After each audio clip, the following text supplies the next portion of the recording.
Greetings, Japan fans. Today's show, we're going to talk about DEI, and this will be part 2 from my last discussion on this subject.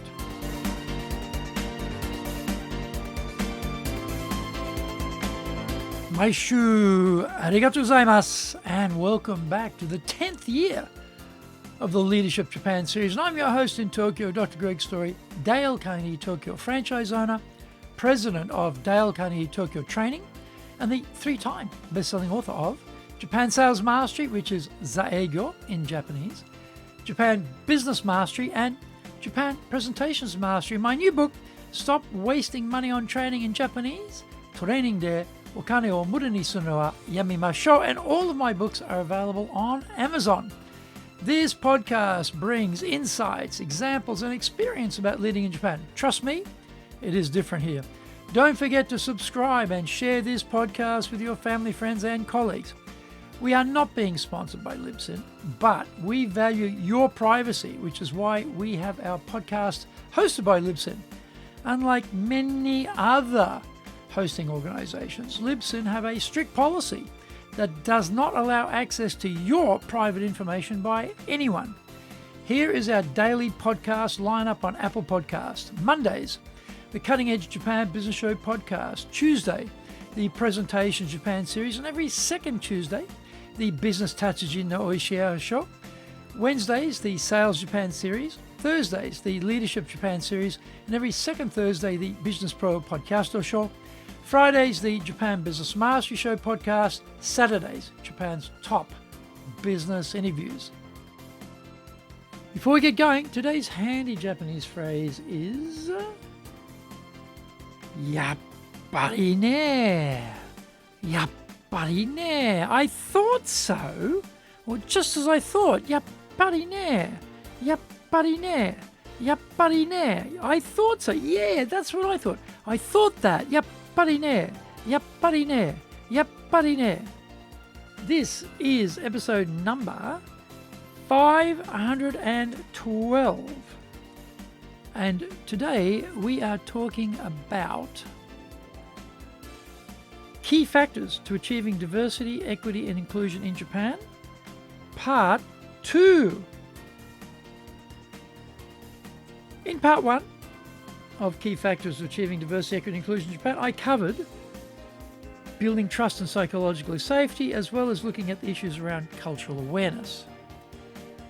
In part 2, let's tackle dealing with unconscious bias in Japan. Those living in Japan might be grimacing right now because there is the view that the bias is quite conscious and out in the open.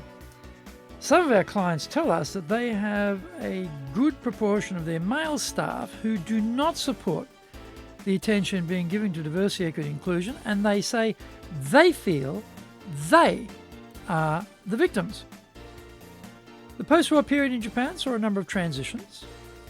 One was from farm-based work to factory and service industry work in cities as people moved out from the countryside. The US occupation sponsored breakup of absentee landlord ownership of farms to having tenant farmers become owners of their land, creating the middle class. Thanks to Japan becoming a major supplier to the US military during the Korean War, Japan's economy started to recover from the devastation of World War II. The role of women changed too.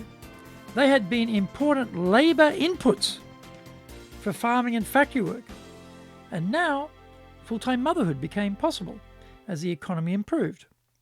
The labour split was such that the men would become the breadwinners and work 6 days a week, putting in long hours every day, and the mothers would raise the children and focus on their education. This effectively meant that men monopolised the key jobs, incomes, and promotions.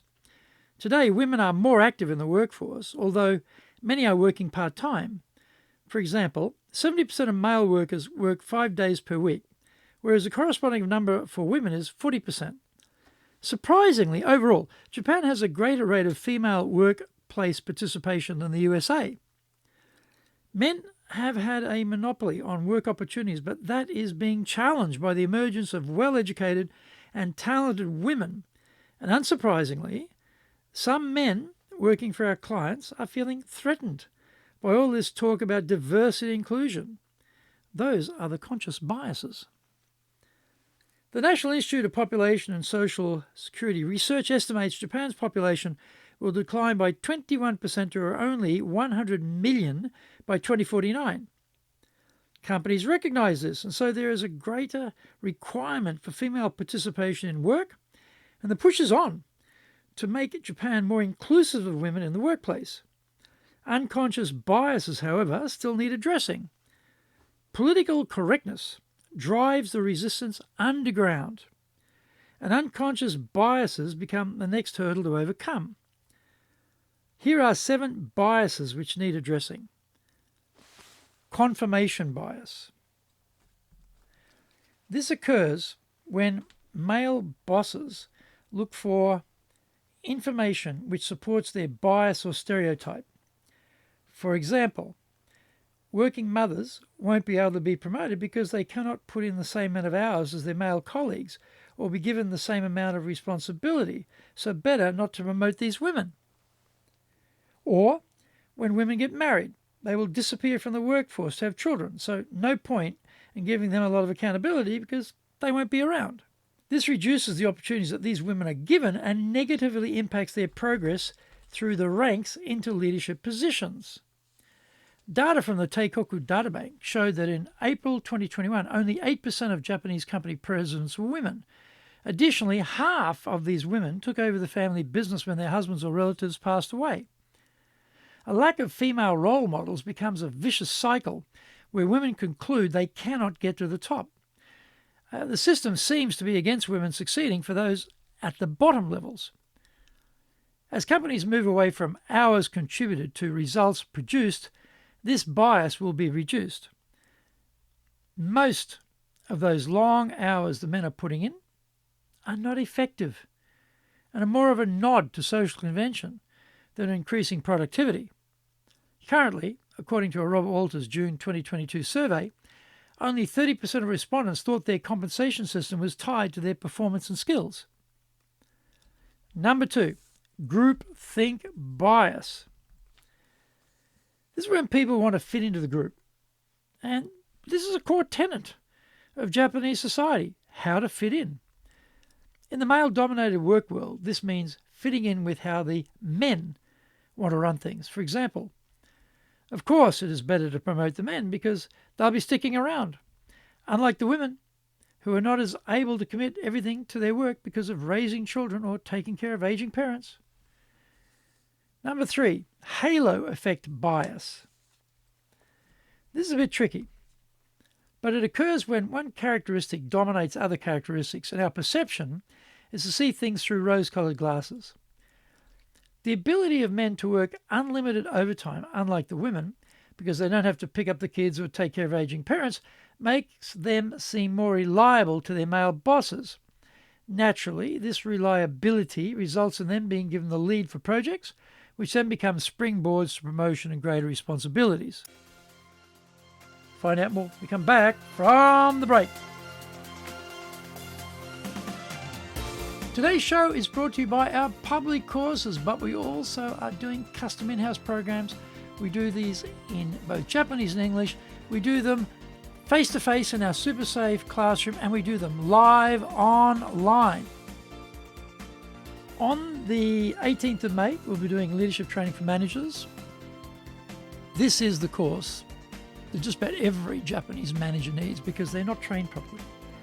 It's on-the-job training. They're just mimicking what their bosses did. But it's sporadic. It's not a really conclusive, everything-in-a-box program they're getting from their bosses. They're getting patchwork of things. This program is everything in a box for leadership. Everything you need is in this one course. On the 9th of June, we're doing our Winning with Relationship Selling program. We're after reorders, not sales, in the sales profession. That requires relationships with buyers. How do we get that? How do we keep that? How do we maintain that? How do we expand that? How do we improve that? This is the program which teaches all of those things. Also, on the 9th of June, we'll be doing the Dale Carnegie course. We'll do that again on the 11th. It's a flagship program. It covers the 5 drivers of leadership, people skills, communication, stress management, and mindset shift, confidence growth, the ability to step up, ability to step out, ability to take risks, the ability to drive your career and drive your business. Excellent program in that regard. This is what you need to really move forward. Go to our website at www.dale, D-A-L-E, Carnegie, CARNEGIE.co.jp. Get my best-selling books, Japan Sales Mastery, which in Japanese is Zaegyo. This is the Bible for selling in Japan. Japan Business Mastery, Japan Presentations Mastery, plus Stop Wasting Money on Training, which in Japanese is Training de Okane o Muru ni Sunu wa Yamimashou, and all are available on Amazon. If you like learning by watching videos, we have nearly 2,000 there for you at Tokyo, Japan, Dalkani TV on YouTube. We release 3 TV shows every week on YouTube. The Cutting Edge Japan Business Show, that's the premier business show on Japan every Monday, Tokyo time. Fridays, we have the Japan Business Mastery Show, and on Saturdays, we release Japan's top business interviews, where I interview leaders from small, medium enterprises all the way up to the corporate captains of industry on one topic, leading in Japan. Every second Thursday, we release the Business Pro Television Show. You can email me at greg.story@dalecarnegie.com.